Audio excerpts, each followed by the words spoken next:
Hello students, welcome to our an amazing channel SR Academy. तो आज हम करने जा रहे हैं क्लास 10th के chapter acid basis and salts के टॉप 25 मोस्ट इम्पॉर्टेंट क्वेश्चंस। इसमें हम ये देखेंगे कि किन किन टॉपिक्स से हमारे ज़्यादातर क्वेश्चंस एग्जाम में पूछे गए हैं और कौन कौन से टॉपिक्स हमारे इस चैप्टर के लिए इम्पॉर्टेंट है। तो शुरू करेंगे अपने आज के लेक्चर को क्वेश्चन नंबर 1 के साथ, जिसमें देखेंगे पहले हम MCQ related question, then MCQ के साथ साथ हम इसमें मैचिंग से रिलेटेड क्वेश्चंस हो गए, असर्शन रीजन हो गए और थ्योरी बेस्ड क्वेश्चंस को भी सॉल्व करेंगे।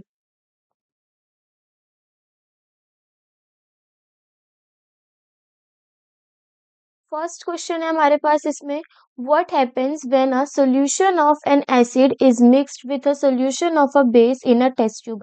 क्या होगा जब हम एक एसिड के सॉल्यूशन को मिक्स करेंगे किसके साथ, एक बेस के सॉल्यूशन के साथ। तो हमारे पास क्या बोला गया, इसमें चार ऑप्शन है कि टेम्परेचर जो होगा सॉल्यूशन का वो इंक्रीज कर जाएगा, टेम्परेचर जो है सॉल्यूशन का वो डिक्रीज कर जाएगा, जो टेम्परेचर है सॉल्यूशन का वो सेम ही रहेगा, या फिर सॉल्ट की फॉर्मेशन हमें देखने को मिलेगी।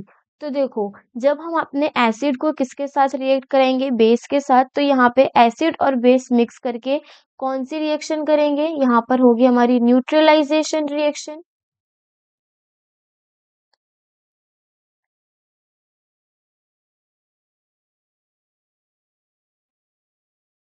Neutralisation reaction.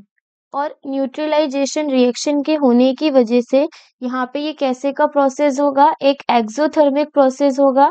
यानी इसमें का जो टेम्परेचर है वो क्या करेगा, हमारा इंक्रीज करेगा। तो फर्स्ट तो हमारे पास ये स्टेटमेंट हो गई।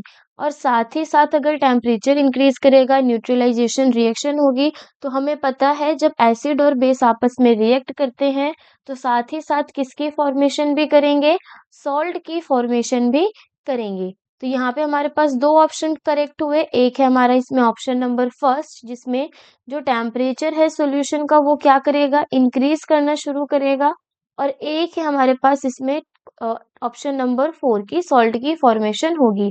यानी जो करेक्ट आंसर होगा क्वेश्चन नंबर फर्स्ट का वो होगा ऑप्शन नंबर डी, जिसमें हमारी फर्स्ट स्टेटमेंट और फोर्थ स्टेटमेंट दोनों इंक्लूड होती है।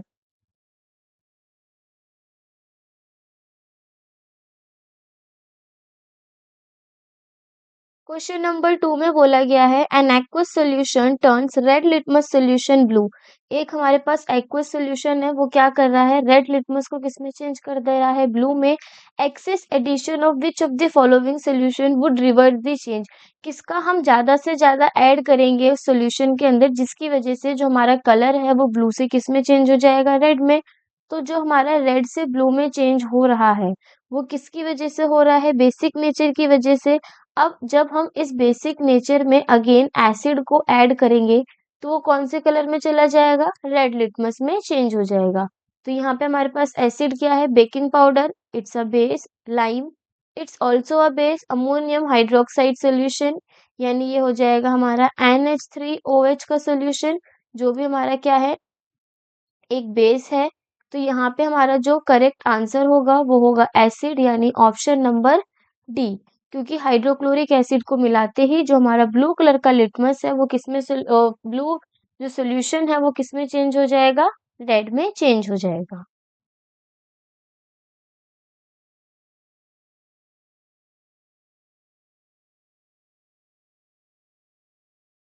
Question number 3, sodium carbonate is a basic salt because it is a salt of. जो हमारा सोडियम कार्बोनेट है वो कैसे का सॉल्ट है, एक बेसिक सॉल्ट है, रीजन क्या है। तो देखो, सोडियम कार्बोनेट अगर हम इसके फॉर्मूले की बात करें तो ये हो जाएगा हमारा Na2CO3। ये जो सॉल्ट की फॉर्मेशन होती है ये हमारी एसिड और बेस के रिएक्शन के बाद होगी सॉल्ट की फॉर्मेशन। अब जो हमारा यहाँ पे Na2CO3 सॉल्ट है वो किससे मिलके बना है, वो मिलके बना है हमारा इसमें कार्बोनिक एसिड यानी H2CO3। और जो बेस है वो है हमारा इसमें NaOH। जो हमारा कार्बोनिक एसिड है वो एक है हमारा वीक एसिड, और जो हमारा NaOH है वो है एक हमारा इसमें स्ट्रॉन्ग बेस। इस वजह से जो सॉल्ट बनता है वो किस नेचर का होता है, बेसिक नेचर का होता है।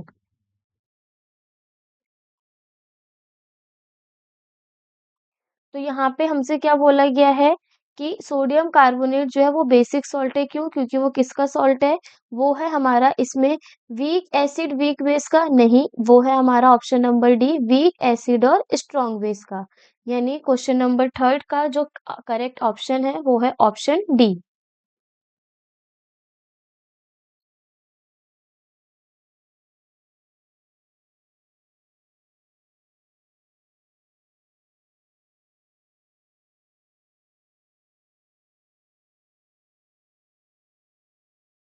Question number 4 calcium phosphate is present in tooth enamel it's nature is. जो हमारा कैल्शियम फॉस्फेट है वो टूथ इनेमल में प्रेजेंट होता है, उसका नेचर क्या होता है? तो देखो, जो हमारा इसमें कैल्शियम फॉस्फेट है वो सॉल्ट से मिलके बना होता है और वीक एसिड से। अब इसमें जो हमारा सॉल्ट होता है, कैल्शियम फॉस्फेट जो है वो किससे मिलके बना है? वीक एसिड से। इसमें जो हमारा वीक एसिड प्रेजेंट होता है वो है फॉस्फोरिक एसिड, फॉस्फोरिक एसिड।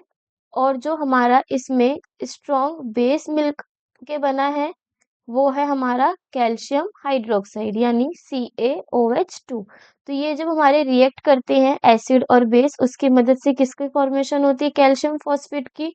और ये जो कैल्शियम फॉस्फेट है ये हमारा किस नेचर का होता है? बेसिक नेचर का, क्योंकि हमारा जो इस रिएक्शन में बेस है वो कैसा है? स्ट्रॉन्ग है। तो ऑप्शन नंबर ए क्या होगा फोर्थ क्वेश्चन का correct answer.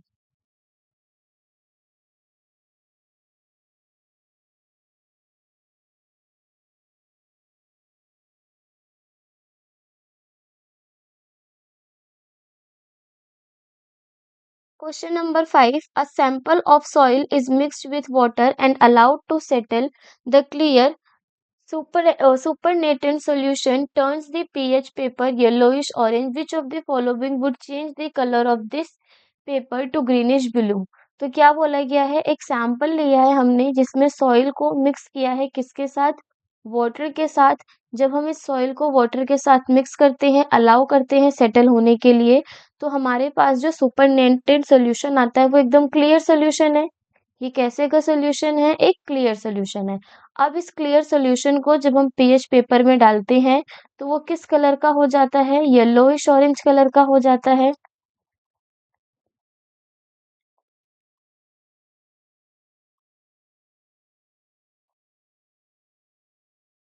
Yellowish orange colour का। अब विच of the following would change the colour of its pH paper two greenish blue? तो इस पीएच पेपर को येलोइश ऑरेंज से ग्रीनिश ब्लू करने के लिए हमें किसकी रिक्वायरमेंट होगी, हमसे ये पूछा गया है। तो देखो, जो यहाँ पे हमारा येलोइश ऑरेंज कलर है वो क्या शो करता है? वो ये शो करता है कि जो सोल्यूशन है वो किस कलर का है? एसिडिक सोल्यूशन है। अब एसिडिक सॉल्यूशन से जो है वो हमारा ग्रीनिश ब्लू कलर में जा रहा है, यानी किस सॉल्यूशन में करना है हमें? उसे बेसिक सॉल्यूशन में। तो एसिडिक सॉल्यूशन को बेसिक सॉल्यूशन करने के लिए हम यहाँ पे इसको क्या करते हैं? न्यूट्रलाइज करते हैं। और न्यूट्रलाइज करने के लिए हम किसका यूज करते हैं? एंटासिड का यूज करते हैं। तो हमारे पास जो फिफ्थ क्वेश्चन है उसका ऑप्शन नंबर डी क्या हो जाएगा करेक्ट आंसर, क्योंकि लेमन जूस और जो विनेगर है वो दोनों हमारे इसमें एसिड है जिसमें हम एसिड को रिएक्ट नहीं कराएंगे। सॉल्ट हमारा इस रिएक्शन में पार्टिसिपेट नहीं करेगा। तो लास्ट हमारे पास क्या बचता है? एंटासिड, जो क्या करेगा? एसिड को न्यूट्रलाइज करके क्या कर देगा? उसके कलर को येलोइश ऑरेंज से ग्रीनिश ब्लू में चेंज कर देगा।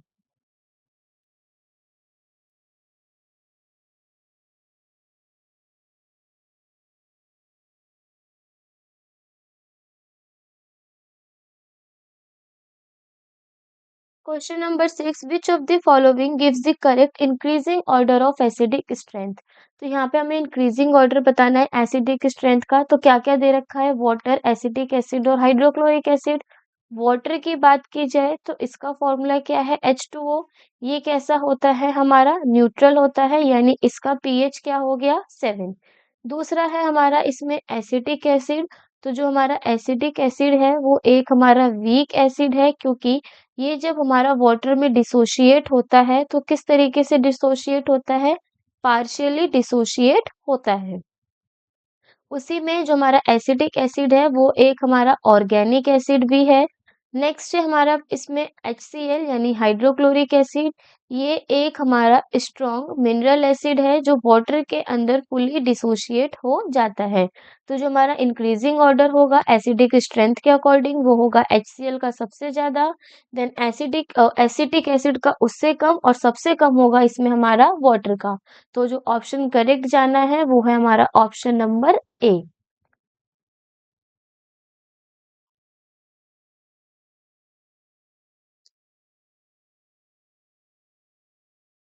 Question number 7. If a few drops of a concentrated acid accidentally spills over the hand of a student, what should be done? अगर जो हमारा concentrated acid के कुछ drops हैं वो student के hands पे गिर जाती है तो हमें क्या करना चाहिए? हमें फर्स्ट दे रखा है कि उसके हाथ को सलाइन सोल्यूशन से धोना चाहिए। सेकंड दे रखा है उसके हाथ को धोने के बाद तुरंत उसमें पेस्ट लगाना चाहिए किसका? सोडियम हाइड्रोजन कार्बोनेट का। सेकंड थर्ड दे रखा है after washing the plenty of water, water से धोने के बाद हाथ को उसमें हमें सॉल्यूशन लगाना चाहिए सोडियम हाइड्रोक्साइड का, या फिर हमें उसको एसिड को न्यूट्रलाइज करना चाहिए एक स्ट्रॉन्ग एल्कलाई के साथ। तो जब भी हमारा कंडीशन आती है तो स्टूडेंट के हैंड को क्या करेंगे? वॉश करेंगे तुरंत और उसके बाद उसमें हम अप्लाई करेंगे पेस्ट किसका? सोडियम हाइड्रोजन कार्बोनेट का। ये घर पे भी एग्जाम्पल देखा होगा जब हमारे हाथ में एसिड्स वगैरह गिर जाते हैं तो हम वहाँ पे क्या लगाते हैं? टूथपेस्ट लगाते हैं। क्यों? क्योंकि वो क्या करता है? उसकी बर्निंग को कम करता है और उसको न्यूट्रलाइज करने का काम करेगा।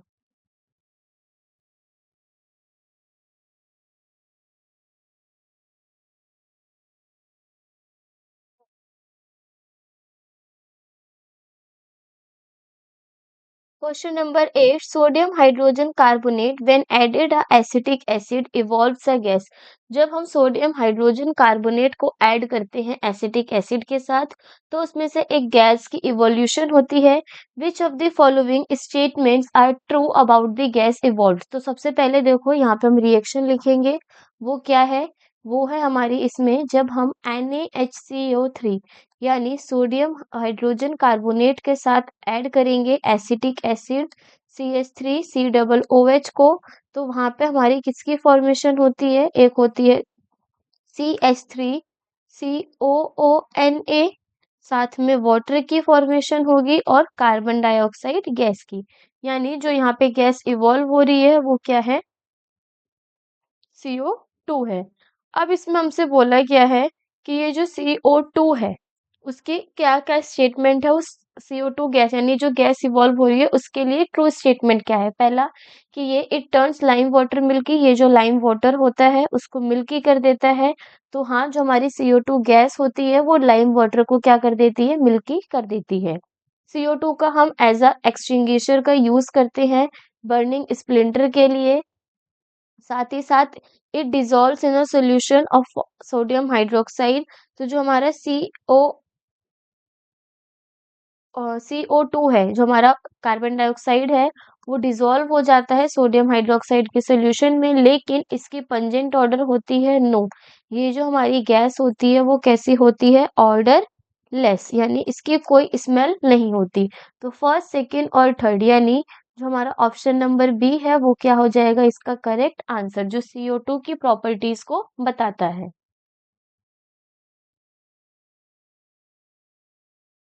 Question number 9. One of the constituents of baking powder is sodium hydrogen carbonate. The other constituent is, जो हमारा बेकिंग पाउडर है उसका एक जो कॉन्स्टिट्यूएंट है यानी जो हमारा बेकिंग पाउडर हुआ वो किस किस से मिलके बना है, जिसमें एक तो हमें बता रखा है कि जो बेकिंग पाउडर है उसमें सोडियम हाइड्रोजन कार्बोनेट यानी NaHCO3 है। साथ में जो हमारा बेकिंग पाउडर है इसमें हम किसका भी यूज करते हैं? एसिड का भी यूज करते हैं। वो एसिड कैसा होता है? वो होता है हमारा इसमें एडिबल एसिड। एडिबल एसिड मतलब जो हमारे जिसको हम खा सकते हैं, और वो एडिबल एसिड कौन सा है हमारा इसमें? Tartaric acid. यानी ऑप्शन नंबर बी क्या होगा इसका करेक्ट आंसर, कि जो हमारा बेकिंग पाउडर है वो सोडियम हाइड्रोजन कार्बोनेट के साथ साथ एडिबल एसिड यानी टार्टरिक एसिड से मिलकर बना होता है।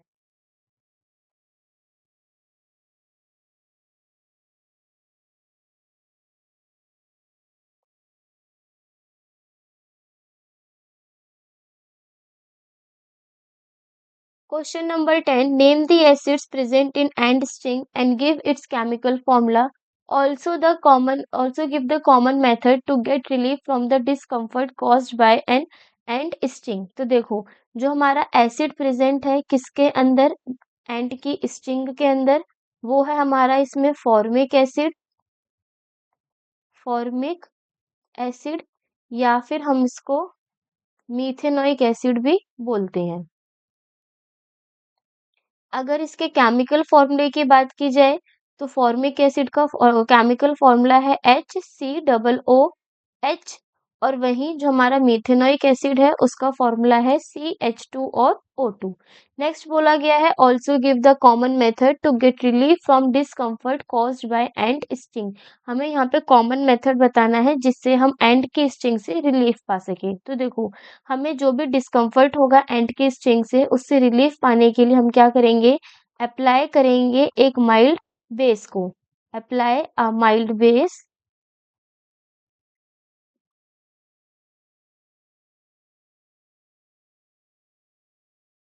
To the affected area. कौन से एरिया पे, अफेक्टेड एरिया पे, वो क्या करेगा, वो न्यूट्रलाइज कर देगा। This neutralises the acid and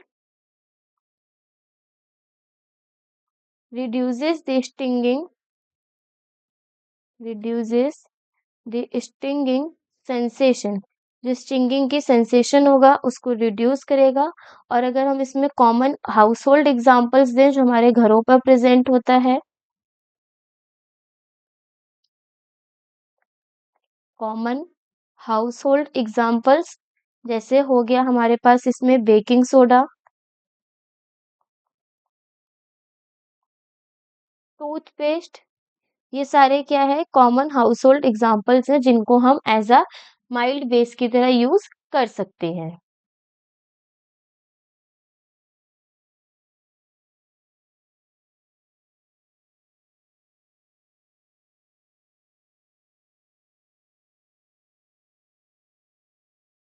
question number 11, what happens when nitric acid is added to Excel.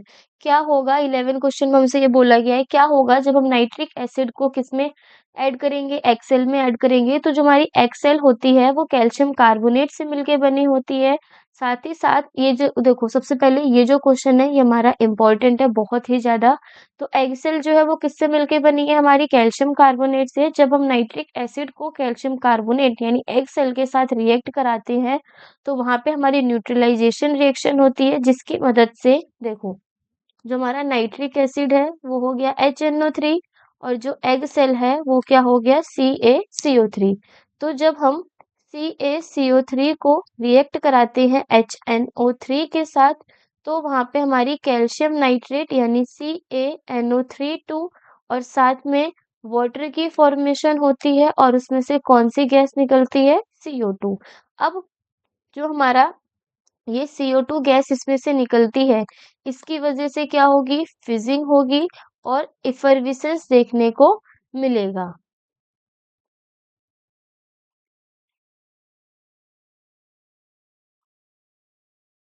ठीक है, और ये जो CO2 गैस है वो साथ ही साथ किसकी फॉर्मेशन भी करेगी, बबल्स भी देखने को मिलेंगे CO2 गैस की वजह से।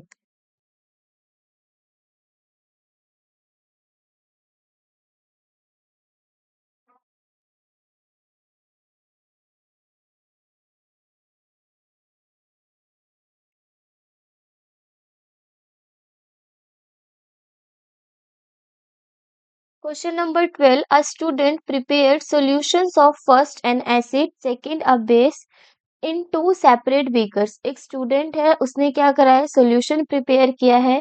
फर्स्ट वाले में क्या है, इसमें एसिड है, और जो सेकंड उसका बीकर है उसमें उसने क्या प्रिपेयर कर रखा है, बेस को प्रिपेयर कर रखा है। And she forget to label,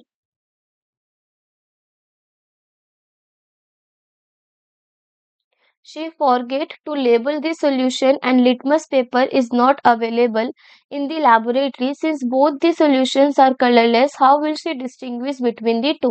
तो यहाँ पे क्या केस दिया गया है, उसने दो बीकर में एक को एसिड मार्क कर रखा है, एक में बेस को सोल्यूशन रख रखा है, लेकिन उसने उस सोल्यूशन को लेबल करना क्या कर गई है, भूल गई है।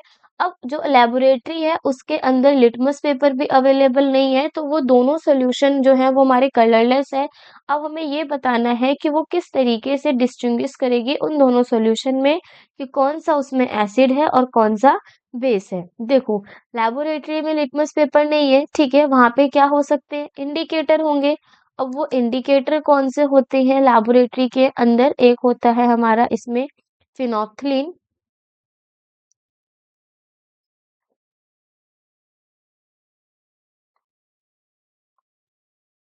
ठीक है? ये सारे क्या करेंगे देखो हम वहाँ पे एक इंडिकेटर का यूज़ कर सकते हैं, पहला मेथड, ठीक है?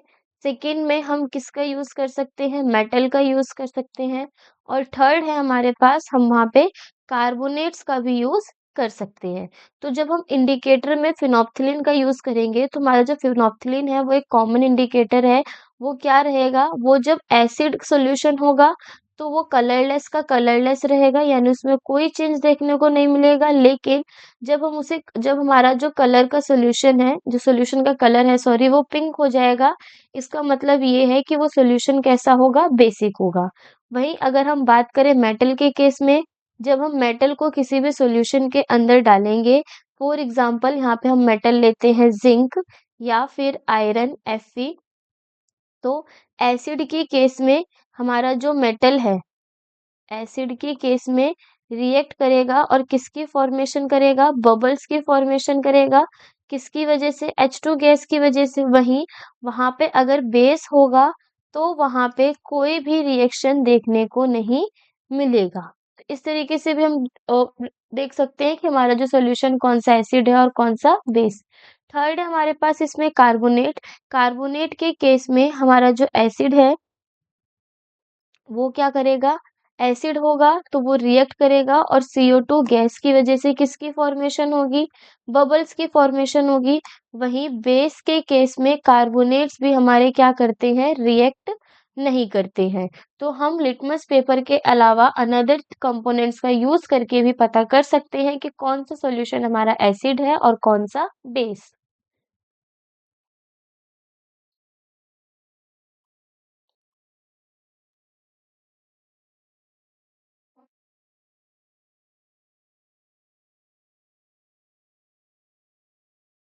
Question number 13. Identify the compound X on the basis of the reactions given below. हमें यहाँ पे इस compound X को identify करना है जिसमें हमारे पास यहाँ reaction दे रखी है and write the name and chemical formula of A, B and C. A, B और C का नाम और chemical formula भी हमें यहाँ पे लिखना है। तो सबसे पहले देखो जो यहाँ पे हम compound X यूज कर रहे हैं वो क्या है?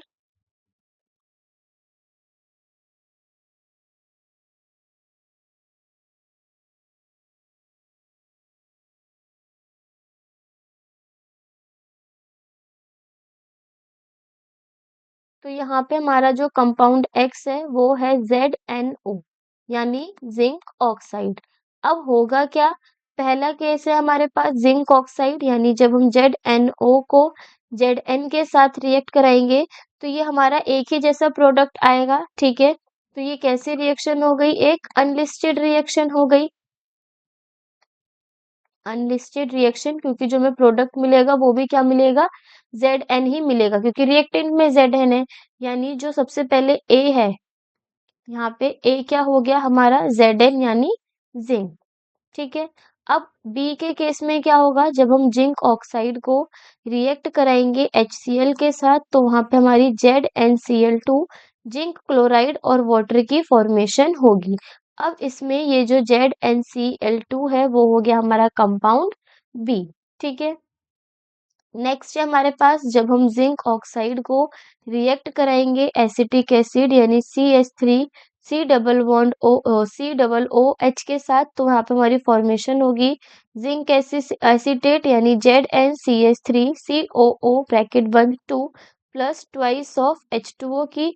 अब देखो यहाँ पे ये जो है हमारा इसको हम बोलते हैं जिंक एसीटेट और ये जिंक एसीटेट ही कौन सा कंपाउंड है? वो है हमारा कंपाउंड सी। तो यहाँ पे कंपाउंड एक्स हो गया जिंक ऑक्साइड, ए हो गया जिंक, बी हो गया जिंक क्लोराइड, सी हो गया हमारा इसमें जिंक एसीटेट।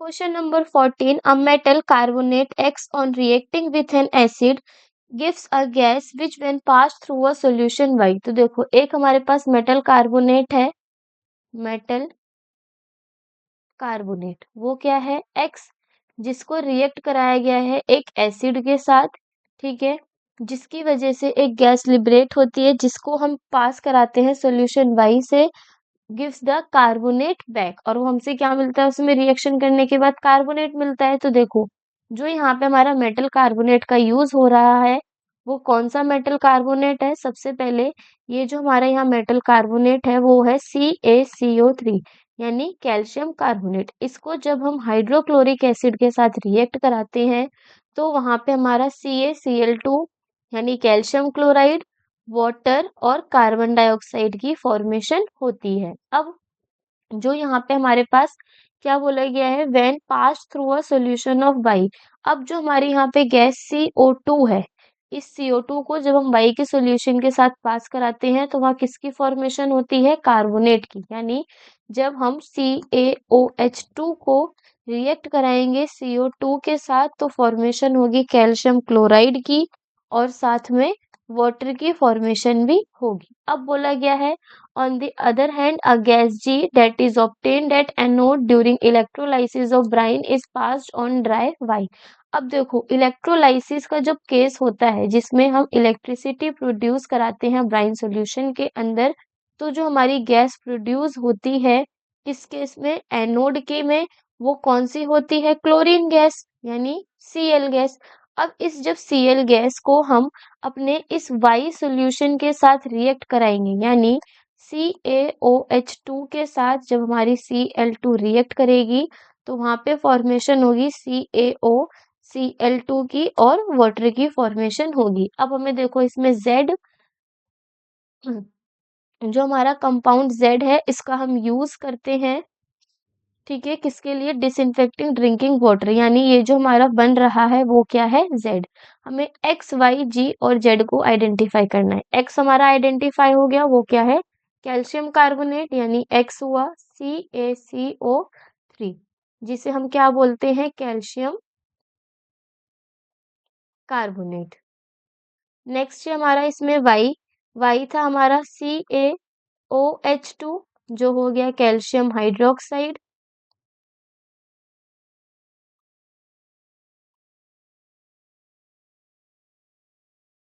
नेक्स्ट है हमारे पास इसमें G, जो इलेक्ट्रोलाइसिस में एनोड पर गैस आती है, तो G हो गया हमारा Cl2 यानी क्लोरीन, और Z है हमारा इसमें CaOCl2 जो है एक हमारा इसमें ब्लीचिंग पाउडर, जिसको हम वाटर को डिसइंफेक्टेंट करने के लिए भी यूज करते हैं।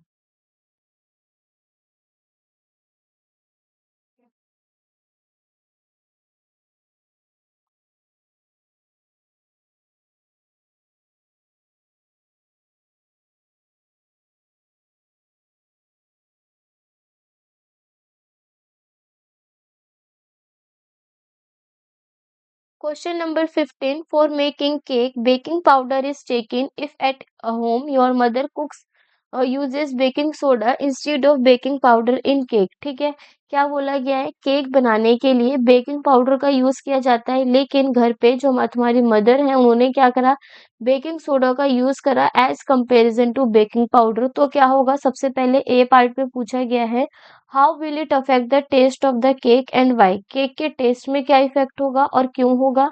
तो जो हमारा केक है वो कैसा होगा, बिटर हो जाएगा टेस्ट में, और उसकी स्मेल कैसी हो जाएगी, थोड़ी सी सोपी स्मेल हो जाएगी, क्योंकि जो टेस्ट और स्मेल होता है वो फॉर्मेशन की वजह से होता है। कैसी फॉर्मेशन, सोडियम कार्बोनेट की, जो एक हमारा बेसिक सॉल्ट होता है। जब हम बेकिंग सोडा को हीट करते हैं तब बेकिंग पाउडर क्या करता है, एसिड कंटेन करता है जो उसके अंदर प्रेजेंट बिटर टेस्ट को न्यूट्रलाइज कर देता है, जिसकी वजह से जो हमारा केक है उसके अंदर का बिटर टेस्ट खत्म हो जाता है। तो यहाँ पे हम लिखेंगे कि the taste and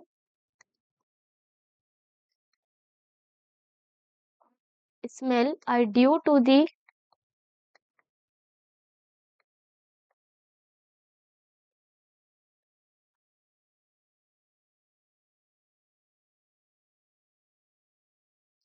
formation of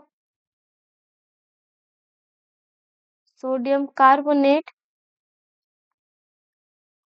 which is a basic salt,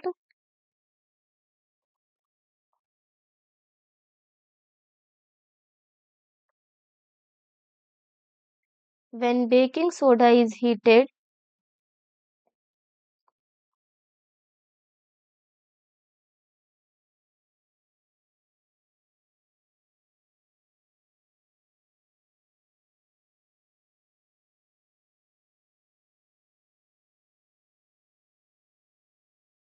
Baking powder contains an acid. जो हमारा बेकिंग पाउडर होता है उसके अंदर एसिड होता है, जैसे टार्टरिक एसिड। टार्टरिक एसिड जो क्या करता है, which neutralises the neutralises this bitter testing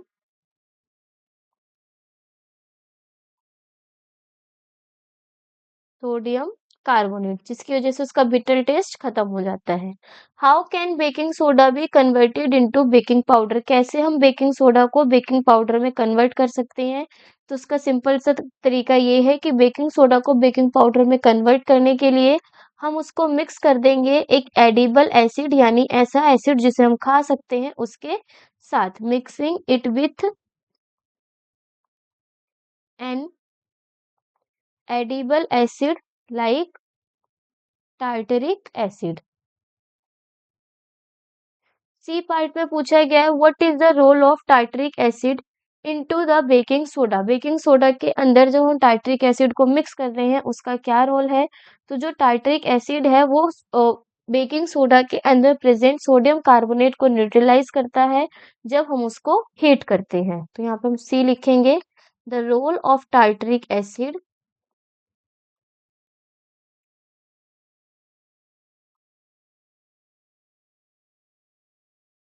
is to neutralize the sodium carbonate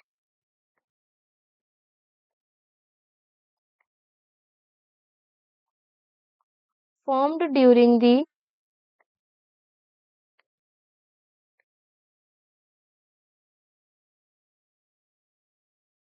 heating of baking soda। Baking soda को हीट करते वक्त जो हमारा सोडियम कार्बोनेट है उसकी जो बिटर टेस्ट होती है उसको क्या करता है, न्यूट्रलाइज करने का काम किसका है? टार्टरिक एसिड का।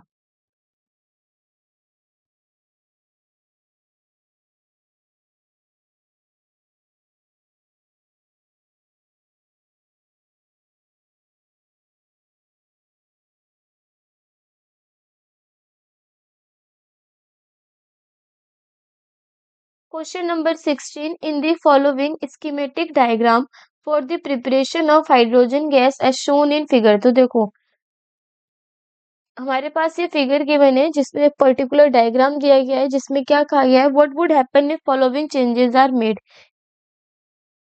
तो ये जो प्रिपरेशन हो रही है वो किसके लिए है? हाइड्रोजन गैस के लिए है। फर्स्ट बोला गया है if in a place of zinc granules some amount of zinc dust is taken in the test tube. अगर हम इस टेस्ट ट्यूब के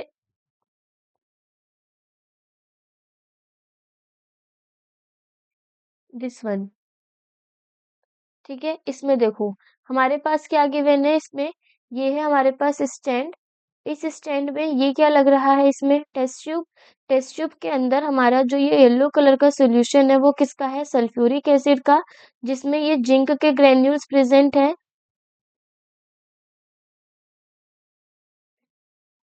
ये जो हमारे इसमें जिंक के ग्रेन्यूल्स प्रेजेंट है, ठीक है। अब डिलीवरी ट्यूब है, देन बर्निंग कर रहे हैं हम गैस की जिससे पॉप साउंड आएगा।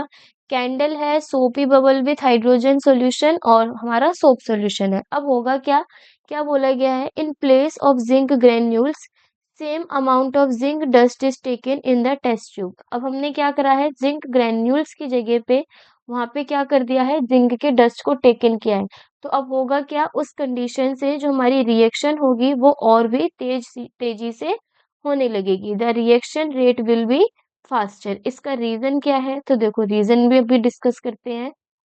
रीज़न ये होगा कि जो हमारा जिंक का डस्ट होगा वो जिंक ग्रैन्यूल्स के कंपैरिजन में रिएक्शन को इंक्रीज कर देगा, क्योंकि जो हमारा सरफेस एरिया होगा एसिड को एक्सपोज करने के लिए वो बढ़ जाएगा।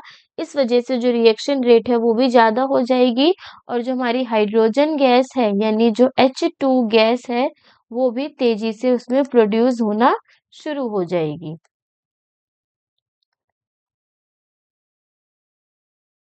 बी में बोला गया है हमसे इसमें कि instead of dilute sulphuric acid, जो हम यहाँ पे सल्फ्यूरिक एसिड का यूज कर रहे हैं, उस सल्फ्यूरिक एसिड की जगह अगर हम किसका यूज कर लें, डाइल्यूट हाइड्रोक्लोरिक एसिड का यूज कर लें, तो क्या होगा देखो, हाइड्रोजन गैस तब भी प्रोड्यूस होगी, हाइड्रोजन गैस स्टिल प्रोड्यूस, तब भी हाइड्रोजन गैस प्रोड्यूस होगी, क्योंकि जब भी हमारा एसिड मेटल के साथ रिएक्ट करता है तो वो हमारा वहां पे सॉल्ट के साथ साथ किसकी फॉर्मेशन करता है, H2 गैस की भी फॉर्मेशन करता है। तो पहले हमारा जिंक था जो H2SO4 के साथ रिएक्ट करके ZnSO4 और हाइड्रोजन गैस को बनाता था, लेकिन अब हमने क्या करा, H2SO4 को रिप्लेस करके वहाँ पे हाइड्रोक्लोरिक एसिड को रखा है, तो यहाँ पे जो हमारा सॉल्ट बनेगा वो होगा ZnCl2 और किसकी फॉर्मेशन होगी, साथ में H2 गैस की फॉर्मेशन भी होगी। अब सी पार्ट में बोला गया है in place of zinc copper turnings are taken. अब हम वहां पे जिंक की जगह किसका यूज करेंगे, कॉपर का यूज करेंगे। तो जो हमारा कॉपर है, कॉपर को यूज करते ही वहां पे रिएक्शन नहीं होगी। क्यों नहीं होगी, देखो, नो रिएक्शन विल अगर, कोई रिएक्शन नहीं होगी और किसी भी तरीके की हाइड्रोजन गैस वहां पे प्रोड्यूस नहीं होगी, no hydrogen gas is produced. Reason is this, तो जब हम रिएक्टिविटी सीरीज लिखते हैं KNaAlZnFe, तो देखो जो हमारा कॉपर है वो क्या है, वो हमारा जिंक से क्या है, लेस रिएक्टिव। अब जब हमारा कॉपर ही लेस रिएक्टिव है हाइड्रोजन से भी जिंक से भी, तो इनके बीच में जो होती है हमारी रिएक्शन नहीं हो पाती और जो कॉपर है वो डिस्प्लेस नहीं कर पाता हाइड्रोजन को किसी भी एसिड के साथ, इस वजह से वहां कोई भी रिएक्शन देखने को नहीं मिलती। डी पार्ट में हमसे बोला गया है sodium hydroxide is taken in place of dilute sulphuric acid and the tube is heated. तो जो यहाँ पे हमारा सल्फ्यूरिक एसिड था, अब हमने उसकी जगह पे क्या रख लिया है, NaOH यानी सोडियम हाइड्रोक्साइड। तो जब हम जिंक को सोडियम हाइड्रोक्साइड यानी NaOH के साथ रिएक्ट कराते हैं हीट करने पे, तो वहां पे हमारा बनता है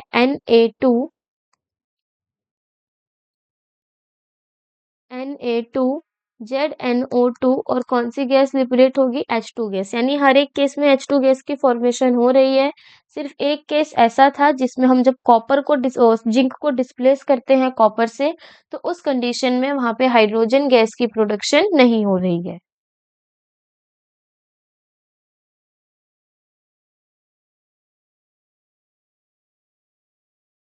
क्वेश्चन नंबर 17 में क्या बोला गया है, how would you distinguish between baking powder and washing soda by heating. किस तरीके से तुम डिस्टिंग्विश यानी डिफरेंस बताओगे बेकिंग पाउडर और वॉशिंग सोडा के बीच में, किस प्रोसेस के थ्रू, हीटिंग के थ्रू। तो देखो जब हम बेकिंग पाउडर को हीट करते हैं तो उसमें से कार्बन डाइऑक्साइड गैस प्रोड्यूस होती है और उस हम कार्बन डाइऑक्साइड गैस से अपने लाइम वाटर को टेस्ट कर सकते हैं, लेकिन वहीं पे अगर हम वॉशिंग सोडा की बात करें तो वॉशिंग सोडा में किसी भी तरीके की कोई गैस प्रोड्यूस नहीं होती है। अब हम यहाँ पे दोनों का इसी तरीके से कंपैरिजन भी लिखेंगे कि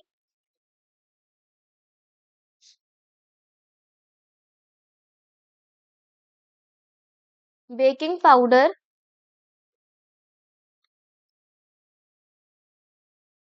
यानी जिसको हम क्या बोलते हैं, sodium bicarbonate,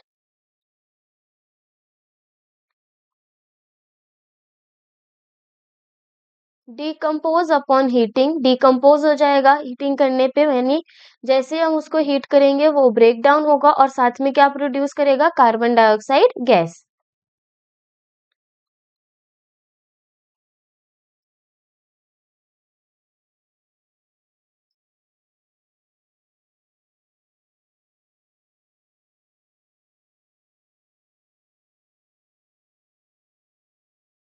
sodium carbonate, water vapour and CO2। यानी अगर हम इसकी रिएक्शन लिखें तो NaHCO3 हो गया सोडियम बाइकार्बोनेट, जिसको हीट करेंगे तो सोडियम कार्बोनेट Na2CO3, साथ में वाटर की फॉर्मेशन होगी एज अ गैसियस फॉर्म क्योंकि वाटर वेपर हो रहा है, और कौन सी गैस लिबरेट होगी, CO2 लिबरेट होगी। अब अगर हम यहाँ पे देखें तो ये जो CO2 है, इस CO2 को हम प्रोड्यूस होने के बाद इसको हम लाइम वाटर को किस में चेंज कर सकते हैं, मिल्की कलर में चेंज कर सकते हैं। Will turn lime water milky. ये लाइम वाटर है क्या, ये है हमारा कैल्शियम हाइड्रोक्साइड यानी CaOH2। तो CaOH2 का जो सोल्यूशन है उसमें से जब हम कार्बन डाइऑक्साइड को पास कराएंगे तो उसका कलर किस में चेंज हो जाएगा, मिल्की कलर का हो जाएगा। वहीं अगर हम वॉशिंग सोडा की बात करेंगे तो जो वॉशिंग सोडा है is stable to heat, stable रहता है हीट पे, बट इसमें से किसी भी तरीके की कोई गैस प्रोड्यूस नहीं होती एंड डज नॉट डीकम्पोजेस और produce any gas when heated. Reaction लिखेंगे तो देखो, जो हमारा Na2CO3 है, वॉशिंग सोडा क्या है, Na2CO3। जब हम इस Na2CO3 को हीट करते हैं तो वहां पे कोई भी रिएक्शन नहीं होती, और अगर कोई भी रिएक्शन नहीं होती है तो वहां पे किसी भी तरीके की कोई गैस प्रोड्यूस नहीं होगी।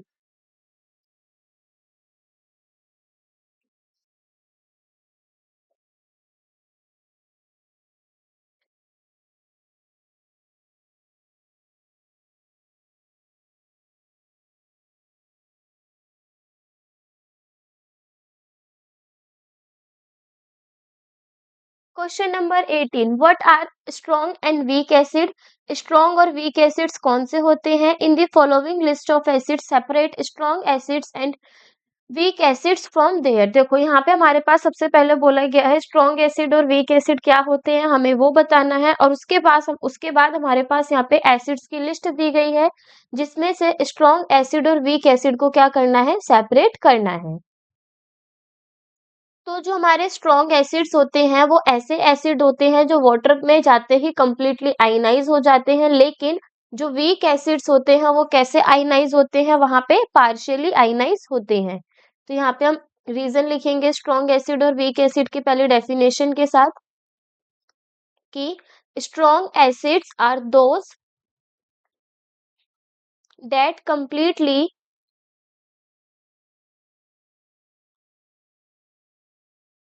आयनाइज इन वाटर, जो कंप्लीटली आयनाइज हो जाता है वाटर पे, वहीं while weak acids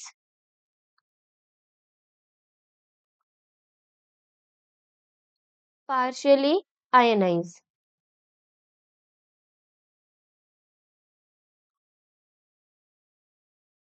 अब हमारे पास ये जो लिस्ट गिवन है इसमें से स्ट्रॉन्ग एसिड और वीक एसिड को अलग अलग करना है। तो यहाँ पे जो हमारे स्ट्रॉन्ग एसिड्स प्रेजेंट हैं वो कौन से हैं, एक है हमारा इसमें hydrochloric acid, hydrochloric acid. Second है हमारा इसमें नाइट्रिक एसिड, और थर्ड है हमारा इसमें सल्फ्यूरिक एसिड। तो ये तीन एसिड्स ऐसे हैं जिनकी एसिडिक स्ट्रेंथ ज्यादा है, यानी ये वाटर के अंदर कंप्लीटली आयनाइज हो जाते हैं। और दूसरा है हमारा इसमें वीक एसिड्स। तो वीक एसिड्स के एग्जांपल क्या हैं, बचे हुए हमारे सारे एसिड जैसे सिट्रिक एसिड जो सिट्रस फ्रूट्स के अंदर प्रेजेंट होता है, एसिटिक एसिड जो हमारा विनेगर है, और लास्ट है हमारा फॉर्मिक एसिड जो हमारा इंसेक्ट्स जैसे नेटल वगैरह की जो स्टिंग होती है उसके अंदर होता है। तो ये सारे एसिड्स कैसे हो गए, हमारे वीक एसिड्स हो गए।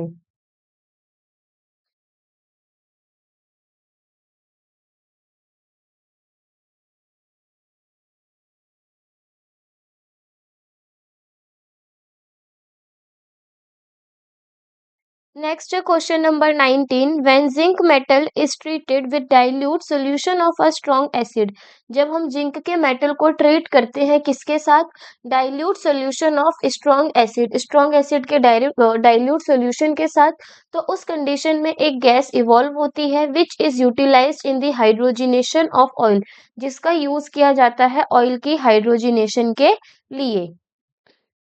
नेम दी गैस इवॉल्व, हमें उस गैस का नाम बताना है, केमिकल इक्वेशन लिखनी है इस पूरी रिएक्शन की जो हमारी होगी, और टेस्ट बताना है कि उस टेस्ट के लिए हम कौन सा, उस गैस को टेस्ट करने के लिए किस तरीकों को डिटेक्ट करने के लिए किसका टेस्ट का यूज किया जाएगा। तो देखो, सबसे पहले जो यहाँ पे गैस इवॉल्व हो रही है वो कौन सी गैस है? हाइड्रोजन गैस है। Hydrogen gas. अब जब हम जिंक के मेटल को रिएक्ट कराएंगे स्ट्रॉन्ग एसिड के डाइल्यूट सॉल्यूशन के साथ, तो यहाँ पे हमने जो हमारा स्ट्रॉन्ग एसिड का डाइल्यूट सॉल्यूशन है वो क्या है? H2SO4। इसके साथ रिएक्ट कराने पर बनेगा ZnSO4, और साथ में कौन सी गैस लिबरेट होगी? Hydrogen gas. और इस हाइड्रोजन गैस को डिटेक्ट करने के लिए जिस टेस्ट को हम करते हैं वो है पॉप साउंड टेस्ट। मतलब ये ऐसा टेस्ट है जिसमें हाइड्रोजन गैस की वजह से पॉप साउंड सुनने को मिलेगी। अब वो कैसे होगा? जब व्हेन अ बर्निंग स्प्लिंटर और match stick is brought near the gas, it Burns with a small explosion और पॉप साउंड। तो जब हम मैच स्टिक को, कैंडल को या फिर स्प्लिंटर को टेस्ट ट्यूब के पास या उस नियर बाय गैस के पास लेकर के आएंगे, तो जो हमारी गैस है उसकी वजह से स्मॉल एक्सप्लोशन होगा और साथ में पॉप साउंड भी हमें सुनने को मिलेगी।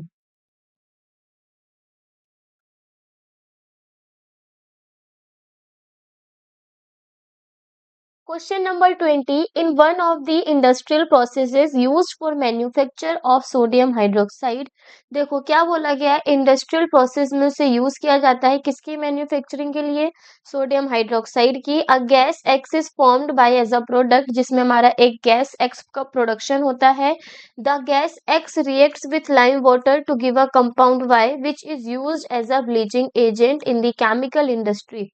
और उस एक्स को जब हम लाइम वाटर के साथ रिएक्ट कराते हैं तो एक कंपाउंड मिलता है वाई, जिसका हम यूज करते हैं ब्लीचिंग एजेंट की तरह केमिकल इंडस्ट्री में। हमें इसमें एक्स और वाई को आइडेंटिफाई करना है और केमिकल रिएक्शन को लिखना है। तो सबसे पहले हम यहाँ पे गैस एक्स को फाइंड करते हैं कि ये गैस एक्स है क्या।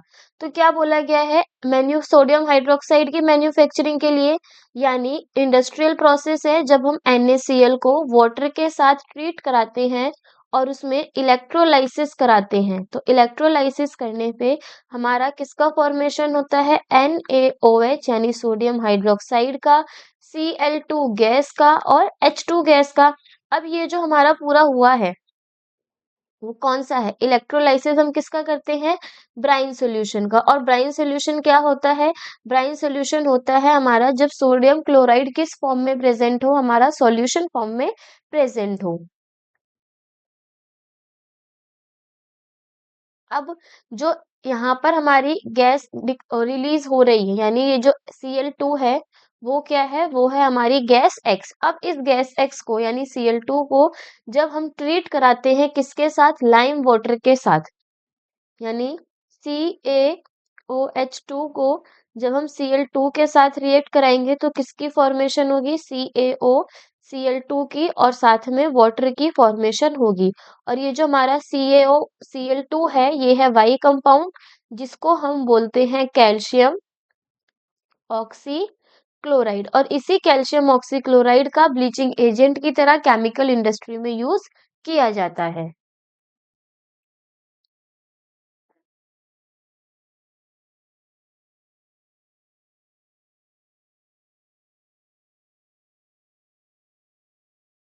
Question number 21, which of the following statements is not correct. हमें बताना है इनमें से कौन से स्टेटमेंट है जो करेक्ट नहीं है।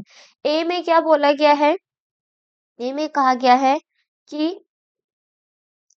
Metal carbonates react with acid to give a salt water and carbon dioxide. जो हमारा मेटल कार्बोनेट है वो एसिड के साथ रिएक्ट करता है और क्या देता है? Salt water and carbon dioxide. ठीक है, तो ये हमारी जो स्टेटमेंट है वो करेक्ट है। All metal oxides reacts with water to give salt and acid. तो ये हमारी रिएक्शन जो हमारी स्टेटमेंट है वो गलत है। क्यों? क्योंकि जो हमारे मेटल ऑक्साइड्स होते हैं वो कैसे नेचर के होते हैं? बेसिक नेचर के होते हैं। और जब ये रिएक्ट करते हैं वाटर के साथ तो किसकी फॉर्मेशन करेंगे? बेस की फॉर्मेशन करेंगे, ना कि एसिड की फॉर्मेशन करेंगे। तो यहाँ से हमें क्लियरली दिखता है कि हमारा ऐसा कौन सा ऑप्शन है जो करेक्ट नहीं है, वो है ऑप्शन नंबर बी।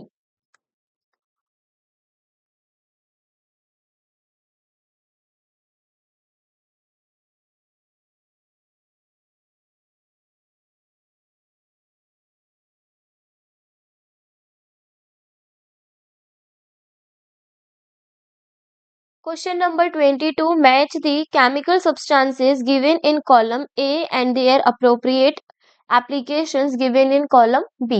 तो यहाँ पे देखो हमारे पास कॉलम ए और कॉलम बी में दे रखा है। ए में है हमारे केमिकल सब्सटेंसेस और बी में उनका यूजेस दे रखा है। तो हमें यहाँ पे मैच में करेक्ट ऑप्शन को टिक करना है।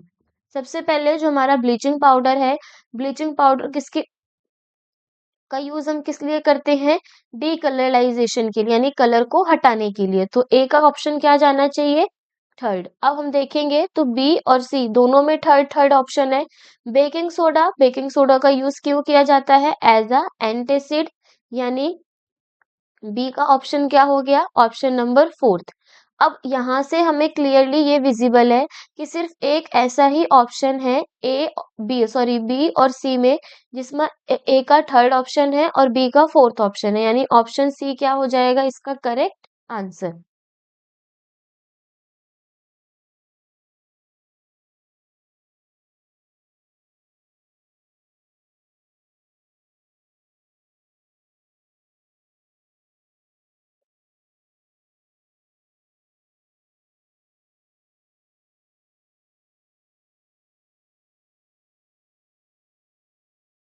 Question number 23, which of the following is are true when HCl is passed through water. हमें बताना है इनमें से कौन सी जो स्टेटमेंट है वो ट्रू है जब हम HCl को पास कराएंगे वाटर के साथ। तो जब HCl को पास कराएंगे it does not ionize in the solution as it is a covalent compound. ये जो है हमारा आयनाइज नहीं होगा क्योंकि ये कैसा कंपाउंड है? कोवेलेंट कंपाउंड है। Yes, this statement is wrong. It ionises in the solution. हाँ, जो हमारा HCl है वो एक स्ट्रॉन्ग एसिड है और स्ट्रॉन्ग एसिड सॉल्यूशन के अंदर आयनाइज हो जाते हैं।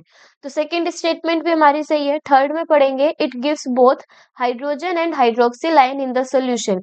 क्या हमारा जो HCl है वो जब सॉल्यूशन में जाता है तो वो H प्लस और Cl नेगेटिव आयन को प्रोड्यूस करता है, हाइड्रोक्सिल आयन को प्रोड्यूस नहीं करता। फोर्थ में बोला गया है it forms hydronium ion in the solution due to the combination of hydrogen ion with water molecule. तो ये हाइड्रोनियम आयन की फॉर्मेशन करता है वाटर मॉलिक्यूल के साथ। तो यस, ऑप्शन नंबर सेकेंड और फोर्थ हमारा करेक्ट है। और इसमें सिर्फ ऐसा ही एक ऑप्शन है, ऑप्शन सी, जिसमें हमारी सेकेंड और फोर्थ दोनों स्टेटमेंट आ रही हैं।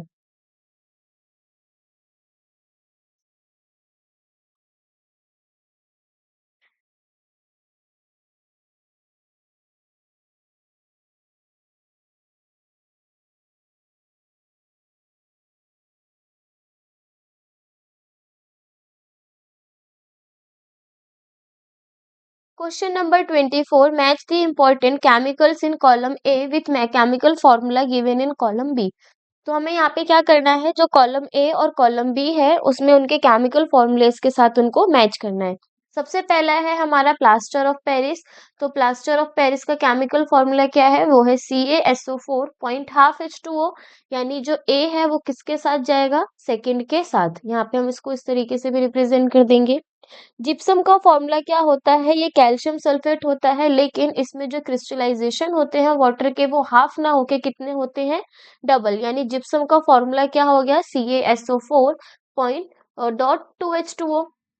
नेक्स्ट है हमारा इसमें ब्लीचिंग पाउडर का फॉर्मूला होता है कैल्शियम हाइपोक्लोराइड या फिर कैल्शियम ऑक्सीक्लोराइड। तो ये हो जाएगा ऑप्शन नंबर सी, CaOCl2। और स्लेक्ट लाइम का फॉर्मूला हो गया CaOH2।